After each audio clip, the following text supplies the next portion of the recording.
These last days of 2024 are an ideal window to step away from the external hubbub to focus inward. This week, allow yourself to sit with your reflections on 2024 and notice where you are.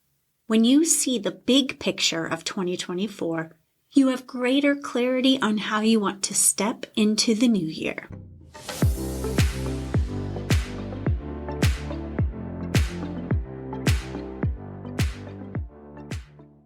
Welcome to Flipside of Midlife, my friend. I'm Karli Newman, and I'm so grateful you're here with me.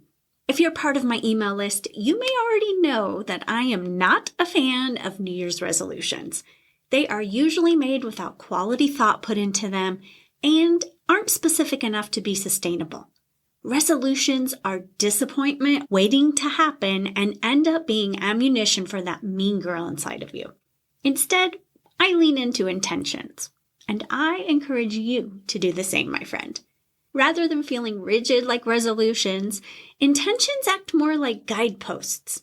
They are gentle reminders that help you shift patterns of behavior and ways of thinking. They allow you to explore and get lost, but find your way back again. They're flexible and they have longevity. What's not to like about intentions? If you missed any of the last 3 Flipside of Midlife episodes about year-end reflection, please listen to those when you're done here today.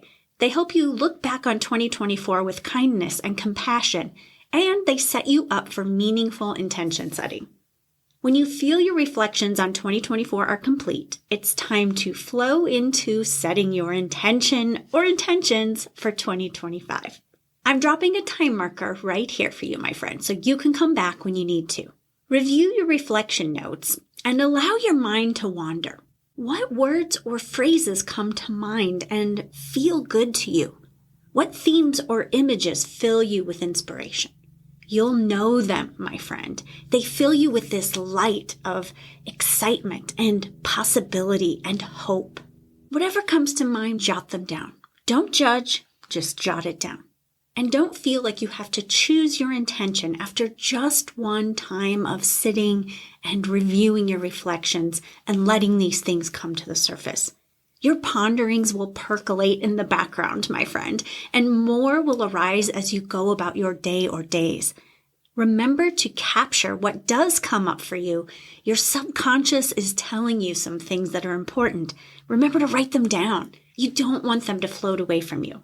Why not give yourself the gift of a few thoughtful sessions and remember to trust your inner knowing to show you what will serve you well in 2025. This is a chance, my friend, to let go of that control and perfectionism and judgment and just believe in you.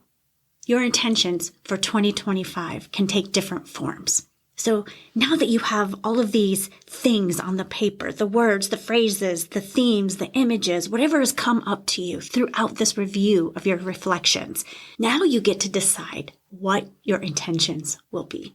They can take different forms. You get to choose what feels best for you. You may feel that cue words or phrases are best for your intentions. Cue words or phrases act as quick and gentle nudges throughout the year.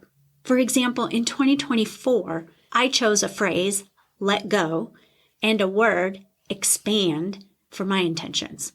Throughout the year, they each stood on their own to help me create shifts, and they acted together as a powerful duo for me.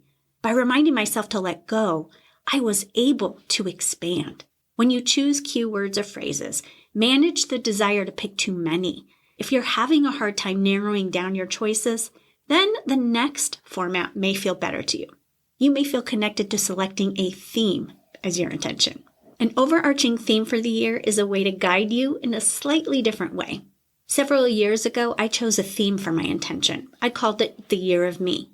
I did so many things that year that prioritized my wants and needs and enhanced my well-being in all areas of my life. When you choose a theme as your intention, it takes on a broader meaning than a cue word or phrase might. Or you may be drawn to using an image for your intention. An image that represents your intention for the year can be so powerful. An example might be a deeply rooted tree that symbolizes being grounded, flexible, and resilient, and still growing. Another example is a compass that reminds you of your values and that it's okay to get lost on your journey because you have what you need to find your way back. When you choose an image, you feel and understand what it represents for you. There's no need to put it into words. Regardless of the form or forms you choose to use for your 2025 intentions, the idea is to keep it simple yet meaningful. These are guideposts that give you space to explore, grow, and return to what matters. So when you've chosen your New Year's intentions, how do you keep them top of mind? Well, I like to use a vision board. I also like affirmations, meditation, journaling, sticky notes all over the place, and wallpapers for my phone or computer. These are all effective tools. Get creative and have fun with this. What's in your daily line of sight? What feels best to you? If you're feeling lost or you want some more specific guidance on how you can move through this process, I offer 90-minute workshops that help you explore some of these tools more deeply. You and I work together via Google Meet for 90 minutes to discuss effective ways for you to use these tools and get in some practice before our time is up so you can kickstart your progress. Visit the Work With Me page on my website, flipsideofmidlife.com, to learn more and to book a time that works for you. Remember, my friend, this is for you. Your intentions are here to guide you. There's no rush to get through this process. Take the time you need. Trust you to feel your way into this. Open yourself to it. And of course, it's your prerogative to change your mind along the way. If an intention you set no longer feels right, sit with that and choose a new one that does. With that said, I give you some kind words of encouragement.